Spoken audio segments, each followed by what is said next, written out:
नमस्कार दोस्तों। एक बार फिर से मैं यानी आपका दोस्त अविचल वत्स एक बार फिर से स्वागत करता हूं हमारे चैनल स्टोरी इन बॉक्स में, जहां पर आप बुक समरीज और स्टोरीज को ऑडियो फॉर्म में सुन सकते हैं और अपने जीवन में चरितार्थ कर सकते हैं। तो बिना किसी देरी के हेडफोन लगाइए और खो जाइए। आज की स्टोरी प्रेमचंद जी के द्वारा लिखी गई 31 सर्वश्रेष्ठ कहानियों में से एक कहानी है। यूं तो प्रेमचंद जी किसी परिचय के मोहताज नहीं हैं। बच्चा बच्चा जानता है उनकी कहानियों के बारे में। फिर भी मैं आपको बताना चाहूंगा कि प्रेमचंद जी का असली नाम धनपत राय श्रीवास्तव था, जो कि 1880 से लेके 1936 तक अपना योगदान हिंदी साहित्य और उर्दू साहित्य में भरपूर दिए हैं। उनकी जैसी प्रसिद्धि पाने वाला उपन्यासकार शायद ही कोई मिला हो आपको। हालांकि उनकी सारी कहानियां शुरुआती 18वीं सदी की हैं, लेकिन उन स्टोरियोज के पीछे की मतलब को आप जानेंगे और पहचानेंगे तो आपको ये महसूस होगा कि ये कहानियां आज के जीवन में भी बहुत ही सटीक साबित होती हैं। तो चलिए आज की कहानी का शीर्षक बताता हूं। आज की कहानी का शीर्षक है उद्धार। उद्धार बाई प्रेमचंद। हिंदू समाज की वैवाहिक प्रथा इतनी दूषित, इतनी चिंताजनक, इतनी भयंकर हो गई है कि कुछ समझ में नहीं आता उसका सुधार कैसे होगा। बिरले ही ऐसे माता पिता होंगे जिनके 7 पुत्रों के बाद एक भी कन्या उत्पन्न हो जाए तो वह सहर्ष उसका स्वागत करें। कन्या का जन्म होते ही उसकी विवाह की चिंता सिर पर सवार हो जाती है और आदमी उसी में डुबकियां खाने लगता है। अवस्था इतनी निराशामय और भयानक हो गई है कि ऐसे माता पिताओं की कमी नहीं है जो कन्या की मृत्यु पर हृदय से प्रसन्न होते हैं, मानो सिर से बाधा टली। इसका कारण केवल यही है कि दहेज की दर दिन दूनी रात चौगुनी पावस काल के जल वेग के समान बढ़ती ही चली जा रही है। जहां दहेज की सैकड़ों में बात होती थी, वहां अब हजारों तक नौबत पहुंच गई है। अभी बहुत दिन नहीं गुजरे कि 1 या 2 हजार रुपए दहेज केवल बड़े घरों की बात थी। छोटे छोटे शादियां 500 से 1000 तक तय हो जाती थी। अब मंजर यह है कि मामूली विवाह भी 3-4 हजार के नीचे तय नहीं होते। खर्च का तो यह हाल है कि शिक्षित समाज की निर्धनता और दरिद्रता दिन दिन बढ़ती जाती है। इसका अंत क्या होगा ईश्वर ही जाने। बेटे 1 दर्जन भी हो जाएं तो माता पिता को चिंता नहीं होती। वह अपने ऊपर उनके विवाह भार की अनिवार्य नहीं समझते। यह उनके लिए कंपलसरी विषय नहीं, ऑप्शनल विषय है। होगा तो कर देंगे, नहीं कह देंगे बेटा खाओ कमाओ, कमाई हो तो विवाह कर लेना। बेटों की कुचरित्रता कलंक की बात नहीं समझी जाती, लेकिन कन्या के विवाह तो करना ही पड़ेगा। उससे भागकर कहां जाएंगे। अगर विवाह में विलंब हुआ और कन्या के पांव कहीं ऊंच नीच पड़ गए तो फिर कुटुंब की नाक कट गई, वह पतित हो गया, टाट बाहर कर दिया गया। अगर वह इस दुर्घटना को सफलता के साथ गुप्त रख सका तब तो कोई बात नहीं, उसको कलंकित करने का किसी का साहस नहीं। लेकिन अभाग्यवश यदि वह इसे छिपा न सका, भंडाफोड़ हो गया, तो फिर माता पिता के लिए, भाई बंधुओं के लिए संसार में मुंह दिखाने को नहीं रहता। कोई अपमान इससे बड़ा नहीं, कोई विपत्ति इससे भीषण नहीं, किसी भी व्याधि की इससे भयंकर कल्पना नहीं की जा सकती। लुत्फ तो यह है कि जो लोग बेटियों की कठिनाइयों को भोग चुके होते हैं, वह अपने बेटों के विवाह के अवसर पर बिल्कुल भूल जाते हैं कि हमें कितनी ठोकरें खानी पड़ी थी। जरा भी सहानुभूति नहीं प्रकट करते, बल्कि कन्या के विवाह में जो तावान उठाया था उसे चक्रवृद्धि ब्याज के साथ बेटे के विवाह में वसूल करने पर कटिबद्ध हो जाते हैं। कितने ही माता पिता इसी चिंता को ग्रहण कर लेते हैं। कोई बूढ़े के गले कन्या को मढ़कर अपना गला छुड़ाता है। पात्र को पात्र के विचार का मौका कहाँ, ठेलम ठेल है। इन्हीं सबसे पीड़ित मुंशी गुलजारी लाल ऐसे ही हतभागे पिताओं में थे। यो तो स्थिति बुरी न थी, 200-250 रुपए महीने वकालत से पीट लेते थे, पर खानदानी आदमी थे, उदार हृदय। बहुत किफायत करने पर भी माकूल बचत न हो सकती थी। संबंधियों का आदर सत्कार ना करे तो नहीं बनता, मित्रों की खातिरदारी ना करे तो नहीं बनता। फिर ईश्वर के दिए गए 2 पुत्र थे, उनका पालन पोषण, शिक्षण का भार था। क्या करते। पहली कन्या का विवाह टेढ़ी खीर हो गया था। यह आवश्यक था कि विवाह अच्छे घराने में हो, अन्यथा लोग हंसेंगे, और अच्छे घराने के लिए कम से कम 5000 का तखमीना था। उधर पुत्री सयानी होती जाती थी। वह अनाज जो लड़के खाते थे वह भी खाती थी, लेकिन लड़कों को देखो तो जैसे सूखों का रोग लगा हो, और लड़की शुक्ल पक्ष का चांद हो रही थी। बहुत दौड़ धूप करने पर बेचारी को एक लड़का मिला। बाप आबकारी के विभाग में 400 रुपए का नौकर था। लड़का सुशिक्षित। स्त्री को आकर बोले, अरे सुनती हो, लड़का तो मिला और घर बार एक भी काटने योग्य नहीं, पर कठिनाई यह है कि लड़का कहता है मैं अपना विवाह ना करूंगा। बाप ने समझाया, मैंने कितना समझाया, औरों ने समझाया, पर वह टस से मस नहीं होता। कहता है मैं कभी विवाह ना करूंगा। समझ में नहीं आता विवाह से क्यों इतनी घृणा करता है। कोई कारण नहीं बतलाता, बस यही कहता है मेरी इच्छा। माँ बाप का इकलौता लड़का है, उनकी परम इच्छा है कि इसका विवाह हो जाए, पर क्या करें। यूं तो उन्होंने फलदान तो रख लिया है, पर मुझसे कह दिया है कि लड़का स्वभाव का हठीला है, अगर ना मानेगा तो फलदान आपको लौटा दिया जाएगा। स्त्री ने कहा, तुमने लड़के को एकांत में बुलवाकर पूछा नहीं? गुलजारी लाल बोले, बुलाया था, बैठा रोता रहा, फिर उठकर चला गया। तुमसे क्या कहूं, उसके पैरों पर गिर पड़ा मैं, लेकिन बिना कुछ कहे उठकर चला गया वो। स्त्री बोली, देखो इस लड़की के पीछे क्या क्या झेलना पड़ता है। गुलजारी लाल बोले, कुछ नहीं, आजकल के लौंडे सैलानी होते हैं। अंग्रेजी पुस्तकों में पढ़ते हैं कि विलायत में कितने ही लोग अविवाहित रहना पसंद करते हैं। बस यही सनक सवार हो जाती है कि निर्विवाहित रहने में ही जीवन की सुख और शांति है। जितनी मुसीबतें हैं वह सब विवाह में ही हैं। मैं भी कॉलेज में था तब सोचा करता था कि अकेले रहूंगा और मजे से सैर सपाटा करूंगा। स्त्री बोली, देखो है तो वास्तव में बात सही, विवाह ही तो सारी मुसीबतों की जड़ होती है। तुमने विवाह न किया होता तो क्यों ये चिंताएं होती, मैं भी कुंवारी होती तो चैन। इसके 1 महीने बाद मुंशी गुलजारी लाल के पास वर ने यह पत्र लिखा, पूज्यवर, सादर प्रणाम। मैं आज बहुत असमंजस में पढ़कर यह पत्र लिखने का साहस कर रहा हूं। इस दृष्टता को क्षमा कीजिएगा। आपके जाने के बाद से मेरे पिताजी और माताजी दोनों मुझ पर विवाह करने के लिए नाना प्रकार के दबाव डाल रहे हैं। माताजी रोती हैं, पिताजी नाराज होते हैं। वह समझते हैं कि मैं अपनी जिद के कारण विवाह से भागता हूं। कदाचित उन्हें यह भी संदेह हो रहा है कि मेरा चरित्र भ्रष्ट हो गया है। मैं वास्तविक कारण बताते हुए डरता हूं कि इन लोगों को दुख होगा और आश्चर्य नहीं कि शोक में उनके प्राणों पर ही बन जाए। इसलिए अब तक मैंने जो बात गुप्त रखी थी वह आज विवश होकर आपसे प्रकट करता हूं और आपसे साग्रह निवेदन करता हूं कि आप इसे गोपनीय समझिएगा और किसी दशा में भी उन लोगों के कानों में इसकी भनक न पड़ने दीजिएगा। जो होना है वह तो होगा ही, पहले से ही क्यों उन्हें शोक में डुबाऊं। मुझे कुछ महीने से यह अनुभव हो रहा था कि मैं क्षय रोग से ग्रसित हूं। उसके सभी लक्षण प्रकट होते जाते हैं। डॉक्टरों की भी यही राय है। यहाँ सबसे अनुभवी जो 2 डॉक्टर हैं, उन दोनों ही से मैंने अपनी आरोग्य परीक्षा कराई और दोनों ही ने स्पष्ट कहा कि तुम्हें सिल है। अगर माता पिता से यह कह दूंगा तो वो रो रो कर मर जाएंगे। जब यह निश्चित है कि मैं संसार में थोड़े ही दिनों का मेहमान हूं तो मेरे लिए विवाह की कल्पना करना भी पाप है। संभव है कि मैं विशेष प्रयत्न करके 1-2 साल जीवित रहूं, पर वह दशा और भी भयंकर होगी, क्योंकि अगर कोई संतान हुई तो वह भी मेरे संस्कार से अकाल मृत्यु पाएगी और कदाचित स्त्री को भी इसी रोग राक्षस का भक्षण करना पड़े। मेरे अविवाहित रहने पर जो बीतेगी मुझ पर बीतेगी। विवाहित हो जाने से मेरे साथ और कई जीवों का नाश हो जाएगा। इसलिए आपसे मेरी प्रार्थना है कि मुझे इस बंधन में डालने के लिए आग्रह न कीजिए, अन्यथा आपको पछताना पड़ेगा। सेवक हजारी लाल।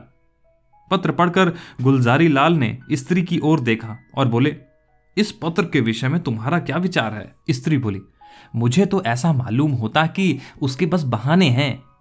गुलजारी लाल बोले, बस बस ठीक, यही मेरा भी विचार है। उसने समझा है कि बीमारी का बहाना कर दूंगा तो आप ही हट जाएंगे। असल में बीमारी उमारी कुछ नहीं है। मैंने तो देखा ही था, चेहरा चमक रहा था। बीमार का मुंह छिपा रहता है। स्त्री बोली, राम नाम लेके विवाह करो, कोई किसी का भाग्य थोड़े ही पड़े बैठा है। गुलजारी लाल बोले, यही तो मैं भी सोच रहा हूं। स्त्री बोली, ना हो तो किसी डॉक्टर से लड़के को दिखाओ, कहीं सचमुच में यह बीमारी हो तो बेचारी अम्बा कहीं की ना रहे। गुलजारी लाल बोले, तुम भी पागल हो क्या? सब हिले हवाले हैं। इन छिछोरों के दिल का हाल मैं खूब जानता हूं। सोचता होगा अभी सैर सपाटे कर रहा हूं, विवाह हो जाएगा तो यह गुलछर्रे कैसे उड़ेंगे। स्त्री बोली, तो शुभ मुहूर्त देखकर लग्न भिजवाने की तैयारी करो।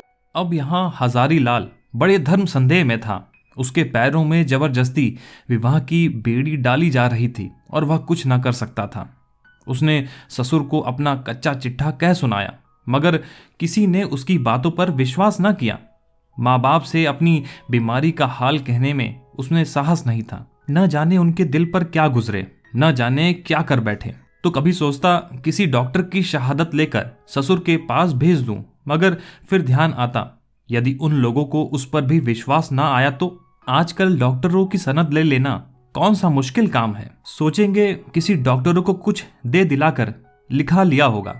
शादी के लिए तो इतना आग्रह हो रहा था, उधर डॉक्टरों ने स्पष्ट कर दिया था कि अगर तुमने शादी की तो तुम्हारा जीवन सूत्र और भी निर्मल हो जाएगा।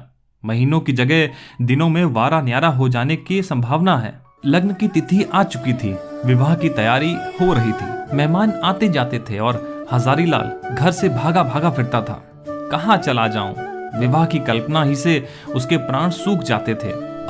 उस अम्बा की क्या गति होगी जब उसे यह मालूम होगी तो वह मुझे अपने मन में क्या कहेगी। कौन इस पाप का प्रायश्चित करेगा? नहीं, उस अम्बा पर घोर अत्याचार न करूंगा, उसे वैधव्य की आग में न जलाऊंगा। मेरी जिंदगी का क्या, आज न मरा कल मरूंगा, कल नहीं तो परसों, तो क्यों ना आज ही मर जाऊं। आज ही जीवन का और उसके साथ सारी चिंताओं का, सारी विपत्तियों का अंत कर दूं। पिताजी रोएंगे, अम्मा प्राण त्याग देगी, लेकिन एक बालिका का जीवन तो सफल हो जाएगा। मेरे बाद कोई अभागा अनाथ तो न रोएगा।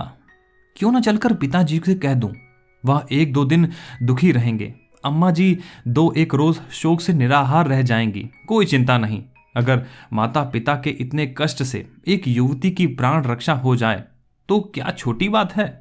यह सोचकर वह धीरे से उठा और आकर पिता के सामने खड़ा हो गया। रात के 10 बज गए थे। बाबू दरबारी लाल चारपाई पर लेटे हुए हुक्का पी रहे थे। आज उन्हें सारा दिन दौड़ते गुजरा था। शामियाना तय किया, बाजे वाले का बयाना दिया, आतिशबाजी फुलवारी आदि का प्रबंध किया। घंटों ब्राह्मणों के साथ सिर मारते रहे। इस वक्त जरा कमर सीधी कर रहे थे कि सहसा हजारी लाल को सामने देखकर चौंक पड़े। उसका उतरा हुआ चेहरा, सजल आंखें और कुंठित मुख देखा तो कुछ चिंतित होकर बोले, क्या लालू, तबीयत तो ठीक है ना? कुछ उदास मालूम होते हो। हजारी लाल बोला, मैं आपसे कुछ कहना चाहता हूं, यह भय होता है कि कहीं आप अप्रसन्न ना हो। दरबारी लाल बोले, समझ गया, वही पुरानी बात है ना, उसके सिवा कोई दूसरी बात हो तो शौक से कहो। हजारी लाल बोला, पिताजी खेद है कि मैं उसी विषय में कुछ कहना चाहता हूं। दरबारी लाल बोला, यही कहना चाहते हो ना, मुझे इस बंधन में न डालिए, मैं इसके अयोग्य हूं, मैं यह भार सह नहीं सकता, बेड़ी मेरे गर्दन को तोड़ देगी, आदि या और कोई नई बात। हजारी लाल बोला, जी नहीं पिताजी, इस बार नई बात है। मैं आपकी आज्ञा पालन करने के लिए सब प्रकार से तैयार हूं, पर एक ऐसी बात है जिसे मैंने अब तक छिपाया था, उसे भी प्रकट कर देना चाहता हूं। उसके बाद आप जो कुछ निश्चय करेंगे उसे मैं शिरोधार्य करूंगा। तब हजारी लाल ने बड़े विनीत शब्दों में अपना आशय कहा, डॉक्टरों की राय भी बयान की और अंत में बोले, ऐसी दशा में मुझे पूरी आशा है कि आप मुझे विवाह करने के लिए बाध्य न करेंगे। दरबारी लाल ने पुत्र के मुख की ओर गौर से देखा। कहीं जर्दी का नाम न था। इस कथन पर विश्वास न आया, पर अपना अविश्वास छिपाने और अपना हृदय शोक प्रकट करने के लिए वह कई मिनट तक गहरी चिंता में मग्न रहे। इसके बाद पीड़ित कंठ से बोले, बेटा, इस दशा में तो विवाह करना और भी आवश्यक है। ईश्वर न करे कि हम वह बुरा दिन देखने के लिए जीते रहें, पर विवाह हो जाने से तुम्हारी कोई निशानी तो रह जाएगी। ईश्वर ने कोई संतान दे दी तो वह हमारे बुढ़ापे की लाठी होगी। उसी का मुंह देख देख कर दिल को समझाएंगे। जीवन का कुछ आधार तो रहेगा, फिर आगे क्या होगा यह कौन कह सकता है। अब डॉक्टर किसी की कर्म रेखा तो नहीं पढ़ते। ईश्वर की लीला अपरंपार है, डॉक्टर उसे नहीं समझ सकते। तुम निश्चिंत होकर बैठो, हम जो कुछ करते हैं करने दो, भगवान चाहेंगे तो सब कल्याण ही होगा। हजारी लाल ने इसका कोई उत्तर नहीं दिया। आंखें डबडबा आईं।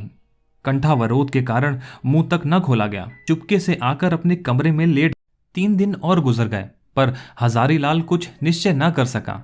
विवाह की तैयारी की जा चुकी थी, मातृ पूजा हो चुकी थी और द्वार पर बाजों का शोर मचा हुआ था। मोहल्ले के लड़के जमा होकर बाजा सुनते थे और उल्लास से इधर उधर दौड़ते थे। संध्या हो गई थी। बारात आज रात की गाड़ी से जाने वाली थी। बारातियों ने अपने वस्त्राभूषण पहनने शुरू किए। कोई नाई से बाल बनवाता था और चाहता था कि खेत ऐसा साफ हो जाए मानो वहां बाल कभी थे ही नहीं। बूढ़े अपने पके बालों को उखड़वाकर जवान बनने की चेष्टा कर रहे थे। तेल साबुन उपटन की लूट मची हुई थी और उधर हजारीलाल बगीचे में एक वृक्ष के नीचे उदास बैठा हुआ सोच रहा था, क्या करूं क्या करूं। अंतिम निश्चय की घड़ी सिर पर खड़ी थी। अब एक क्षण भी विलंब करने का मौका न था। अपनी वेदना किससे कहे, कोई सुनने वाला न था। उसने सोचा, हमारे माता पिता कितने अदूरदर्शी हैं। अपनी उमंग में इन्हें इतना ही नहीं सोचता कि वधू पर क्या गुजरेगी। वधू के माता पिता कितने अदूरदर्शी हैं। अपनी उमंग में भी इतने अंधे हो रहे हैं कि देख कर भी नहीं देखते, जान कर भी नहीं जानते। क्या यह विवाह है? कदापि नहीं। यह तो लड़की को कुएं में डालना है, भाड़ में झोंकना है, कुंद छूरे से रेतना है। कोई यातना इतनी दुरस्त कर अपनी पुत्री को वैधव्य के अग्निकुंड में डाल देते हैं। यह माता पिता हैं? कदापि नहीं। यह लड़की के शत्रु हैं, कसाई हैं, बधिक हैं, हत्यारे हैं। क्या उनके लिए कोई दंड नहीं? जो जानबूझकर अपनी प्रिय संतान के खून से अपने हाथ रंगते हैं, उसके लिए कोई दंड नहीं। समाज भी उन्हें दंड नहीं देते, कोई कुछ नहीं कहता। हाय रे! यह सोचकर हजारीलाल उठा और एक ओर चुपचाप चल दिया। उसके मुख पर तेज छाया हुआ था। उसने आत्म बलिदान से इस कष्ट का निवारण करने का दृढ़ संकल्प कर लिया था। उसे मृत्यु का लेश मात्र भी भय न था। वह इस दशा तक पहुंच गया था जब सारी आशाएं मृत्यु पर ही अवलंबित हो जाती हैं। उस दिन से फिर किसी ने हजारीलाल की सूरत नहीं देखी। मालूम नहीं जमीन खा गई या आसमान। नदियों में जाल डाले गए, कुओं में बांस पड़ गए, पुलिस में हुलिया गया, समाचार पत्रों में विज्ञप्ति निकाली गई, पर कहीं पता ना चला। कई हफ्तों के बाद छावनी रेलवे से करीब 1 मील पश्चिम की ओर सड़क पर कुछ हड्डियां मिली। लोगों को अनुमान हुआ कि हजारीलाल ने गाड़ी के नीचे दबकर जान दी, पर निश्चित रूप से कुछ ना मालूम हुआ। भादों का महीना था और तीज का दिन था। घरों में सफाई हो रही थी। सौभाग्यवती रमणियां 16 श्रृंगार किए गंगा स्नान करने जा रही थी। अंबा स्नान करके लौट आई थी और तुलसी के कच्चे चबूतरे के सामने खड़ी वंदना कर रही थी। पति गृह में उसकी यह पहली ही तीज थी। बड़ी उमंगों से व्रत रखा था। सहसा उसके पति ने अंदर से आकर उसे सहसा नेत्रों से देखा और बोले, मुंशी दरबारी लाल तुम्हारे कौन होते हैं? यह उनके यहाँ से तुम्हारे लिए तीज पठौनी आई है, अभी डाकिया दे गया है। यह देखकर उसने एक पार्सल चारपाई पर रख दिया। दरबारी लाल का नाम सुनते ही अम्बा की आंखें सजल हो गईं। वह लपकी हुई आई और पार्सल देखकर स्मृतियां जीवित हो गईं। हृदय में हजारीलाल के प्रति श्रद्धा का एक उद्गार सा उठ गया। आह, यह उसी देवात्मा की आत्म बलिदान का पुनीत फल है कि मुझे यह दिन देखना नसीब हुआ।